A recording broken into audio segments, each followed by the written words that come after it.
صبح صادق آپ کی آنکھیں کھلنے کے بعد حسین کرنوں کو جنم دے رہی تھی۔ مرجھائے ہوئے پیڑوں کی نمو پکڑ لیتی، پرندوں کی آوازوں میں جان پڑ جاتی ہے۔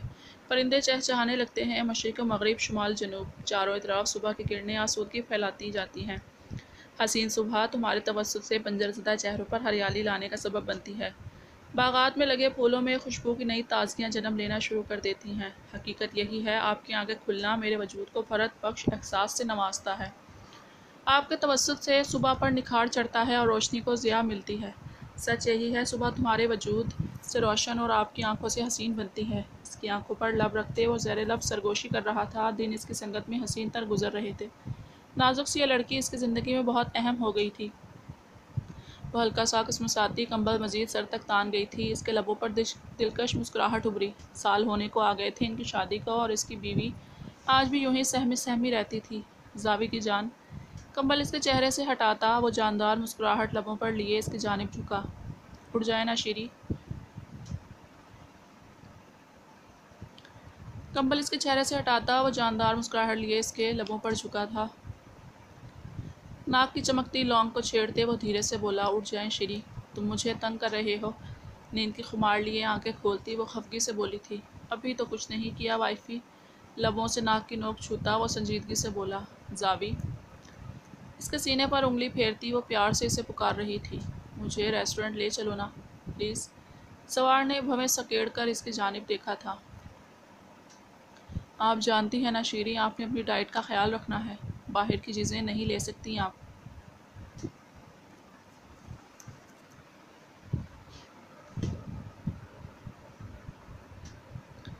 اس کے گال سہلاتے اس نے نرمی سے سمجھانا چاہا تھا، مجھے جانا ہے، کبھی بھی اپنی مرضی سے نہیں کر سکتی میں۔ اس طرح نہیں زندہ رہنا چاہتی میں، سانس سانس کے لیے دواؤں کی محتاج ہو گئی ہوں۔ 2 دن مساج نہ لوں، میڈیسن نہ کھاؤں تو سانس نہیں لے سکتی۔ میں کیا کروں زاوی؟ وہ اس کے سینے پر سر رکھتی سسک رہی تھی۔ وہ لب بیچے سے دیکھ کر رہ گیا، اتنی ضدی وہ کبھی بھی نہیں رہی تھی۔ شیری، اس نے سنجیدگی سے اسے پکارا۔ شیری خاموش ہو جائیں، اسے ہنوز سسکتے دیکھ اس نے کچھ سختی سے اسے پکارا، مجھے اس طرح نہیں رہنا، میں تھک گئی ہوں اب زاوی، تم مجھے یوں نہیں چاہو۔ میں نہیں چاہتی، میرے دل میں جینے کی خواہش زور پکڑے۔ وہ مزید ضدی انداز میں بولی، شیری کچھ بھی نہیں ہوگا، ٹریٹمنٹ ہے نا، کچھ بھی نہیں ہوگا آپ کو۔ میں محبت کرتا ہوں آپ سے، یہ نہ ختم ہو سکتی ہے اور نہ کم، سمجھ رہی ہیں؟ اسے خود پہ بیچ کر وہ خوفزدہ لہجے میں بولا، یہیں تو وہ کمزور پڑتا تھا۔ بس چپ ہو جائیں، مجھے بتائیں کیوں جانا چاہتی ہیں ریسٹورنٹ؟ کیا کھانا ہے آپ نے؟ آنسو صاف کرتے وہ سنجیدگی سے بولا۔ وہ لب کاٹتی اسے دیکھ رہی تھی۔ وہ ابرو چکائے اسے دیکھنے لگا، اس کی نظریں خود پر محسوس کرتی وہ مزید بری طرح لب کاٹنے لگی۔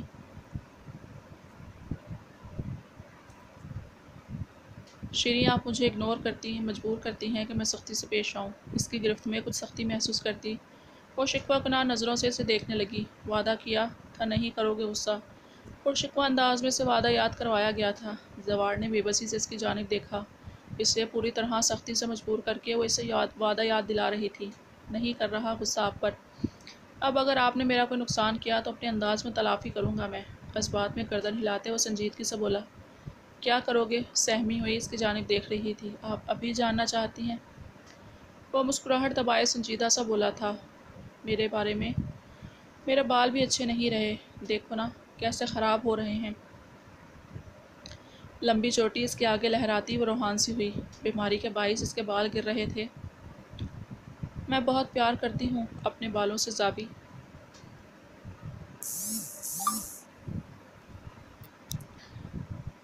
وہ آنکھوں میں بے بسی لیے اس کی جانب دیکھ رہا تھا۔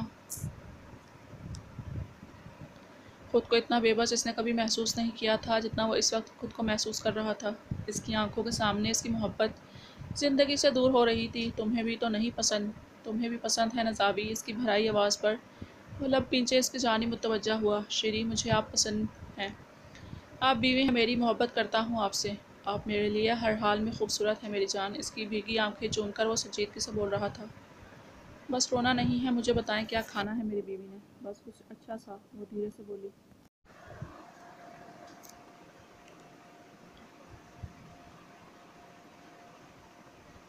ایک پر اسرار جزیرے پہ جب چاند کوئی روشن چمکے گا اور گہرے بحر کے پانی پہ کوئی پتا ٹوٹ کے تیرے گا، چند بھنورے رقص سے تھک کر جب پھول کی باتیں کر لیں گے، شجر ہوا سے لڑ کر جب رات کو قاضی مانیں گے، اور بھری لہروں پہ ہچکولے کھاتی کوئی کشتی کنارہ پالے گی، تب ایک انگڑائی لے کر وہ نیند میں کروٹ بدلے گی۔ وہ لڑکی ایک اندلس کی شام ہو جیسے، مست حرام کرنے والا بلوچستان کا جام ہو جیسے، فتح کے بعد کسی سلطنت کا نیا نویلا نام ہو جیسے، وہ کسی ولی کی درگاہ کا ایک اونچا مینار ہے سائیں، وہ قدرت کی مصوری کا ایک انوکھا شاہکار ہے سائیں، وہ لڑکی عشق سمندر ہے، وہ لڑکی پوجا مندر ہے، وہ لڑکی لال قلندر ہے۔ ڈھلتی شام میں وہ اس کے کیفے کے باہر کھڑا تھا، گاڑیوں کے کالے شیشے کے فار سے وہ اس کے کیفے میں آنے جانے والوں کا جائزہ لے رہا تھا۔ سر یہ بیلا کے پھول، آواز پر وہ ہوش میں آیا، دوسری جانب ایک لڑکا سر جھکائے کھڑا تھا۔ شکریہ، کوشش کرنا کہ جس وقت بیلا میم باہر آئیں تم یا کوئی بھی باہر نہ ہو، وہ کارٹ پر چلاتے سنجیدگی سے بولا۔ وہ لڑکا سر ہلاتا چلا گیا۔ اس کے جانے کے بعد وہ اپنی چادر درست کرتا کیفے کی جانب بڑھا۔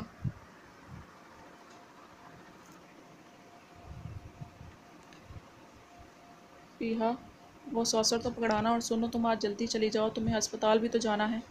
مجھے تو یوں بھی واپس اس غربت کی مشین کے ساتھ ہی جانا ہے۔ شیشے کے دروازے کے پار وہ بیک میں کچن ایریا میں کھڑی، ہاتھ پیچھے کی جانب بڑھائے مصروف سی فیہا سے بولی۔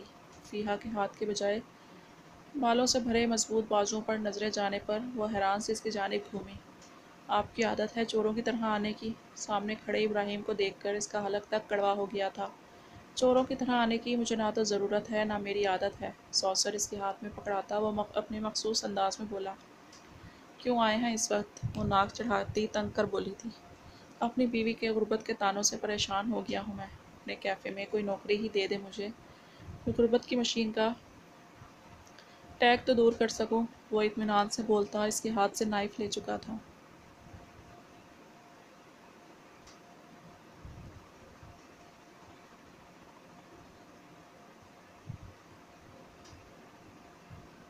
کہ کیا کر رہے ہیں؟ وہ حیرت زدہ سے اسے دیکھ کر بولی جو مطمئن صاحب پاستا کے لیے سبزیاں کاٹ رہا تھا۔ ابراہیم، کیا کر رہے ہیں آپ؟ وہ حیران سے اسے دیکھ رہی تھی جو مہارن سے سبزیاں کٹ کر رہا تھا۔ اس کی لمبی انگلیاں حرکت کرتی اس کی توجہ اپنی جانب مبذول کر رہی تھی۔ اچھا لگ رہا ہوں تو قریب آ کر دیکھ لیں، حق رکھتی ہیں آپ، وہ مصروف انداز میں سنجیدگی سے بولا۔ خوش فہمی کی دکان، سستے ہیرو، اتنے برے دن نہیں آئے بیلا افضل ملک کے، وہ غصے سے بولتی دوسری جانب بڑھنے لگی۔ اگلے ہی لمحے اس کی کلائی اس کی گرفت میں تھی۔ قریب سے دیکھ لیں، یقین کریں برا نہیں لگوں گا۔ اس کے قریب ہوتا وہ مسکراتے لہجے میں بولا۔ راستہ دیں، ہٹیں پلیز۔ وہ اپنی حالت سے پریشان ہوتی دھیرے سے بولی۔ اگر میں کہوں میں آپ کو دیکھنا چاہتا ہوں قریب سے تو؟ ٹوٹتی گرتی پلکوں کی جھالر سے محسوس ہوتا وہ نچلا لب دبائے مسکرایا۔ کمبخت، مسکراتا بھی اتنا پیارا ہے۔ وہ اپنے دل کی حالت سے پریشان ہوتی پہلو بدل گئی۔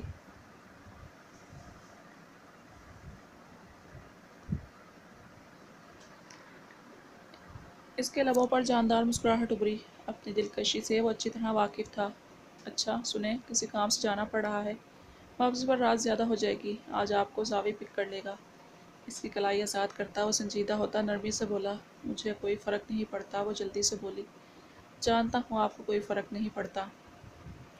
اس کی پیشانی پر لب رکھتا وہ مسکرایا تھا کہ اس کے لہجے کی کمزوری وہ بھانپ گیا تھا۔ آپ کی خوشبو آپ کے وجود سے خود میں اتارنا چاہتا ہوں بیلا۔ اپنی چادر اس کی گرد ڈال کر وہ اسے ساتھ لگا گیا۔ اگر کوئی مجھ سے پوچھے کہ دنیا کیا ہے تو میں بغیر کسی توقف کے کہہ دوں گا کہ دنیا تو آپ کی مسکراہٹ بھی سمٹی ہے۔ آپ کی مسکراہٹ بکھرتی ہے تو آسمان پہ رنگ پھوٹ جاتے ہیں، اور آپ کی مسکراہٹ سکڑتی ہے تو میرے اندر کچھ زور سے ٹوٹتا ہے، ایسا لگتا ہے جیسے پوری دنیا پہ گہری رات چھا گئی ہو۔ میں نے جب سے محبت کے محل میں قدم رکھا ہے، میرے اندر آپ کی مسکراہٹ جستجو قطرہ قطرہ اکٹھی ہوتی جا رہی ہے، میں آپ کے تبسم کے سمندر میں ڈوبتا چلا جا رہا ہوں۔ اپنی چادر اس کے گرد ڈال کر کہہ رہا تھا کیونکہ آپ کے لب مسکراہٹوں سے لبریز رہیں گے، میری دنیا آباد رہے گی۔ میری دنیا تو آپ میں ہی بستی ہے بیلا، آپ کائنات ہے میری۔ وہ دھیرے دھیرے اس کے بال سہلاتا نرم لہجے میں بول رہا تھا۔ اس کے لفظ سے اداسی جھلک رہی تھی۔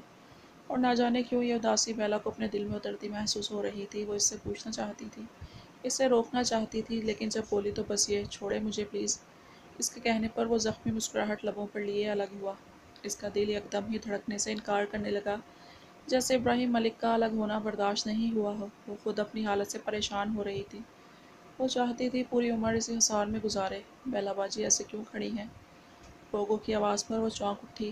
اس کی تلاش میں نظریں گھمائیں، وہ ہوتا تو نظر آتا، وہ تو کب کا چلا گیا تھا۔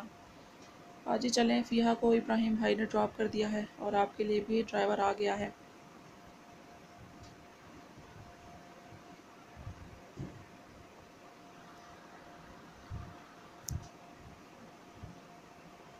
وہ اس کے زرد پڑتے چہرے کو دیکھ کر بولا۔ غائب دماغی سے سر ہلاتی وہ اس کے ساتھ ہی باہر نکلی۔ آج بیلا کے پھول اس کے کاؤنٹر پر ہی رکھے گئے تھے۔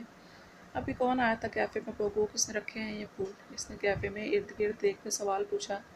بہت سے لوگ تھے باجی، کسی پر نظر نہیں پڑ سکی۔ وہ خود بھی حیران تھا۔ وہ کارڈ دیکھتی ہوئی گاڑی کی جانب بڑھ گئی۔ دور اب اس کی زندگی میں کہیں گم ہوتا جا رہا تھا، لیکن ابراہیم ملک اس کے حواسوں پر چھانے لگا تھا۔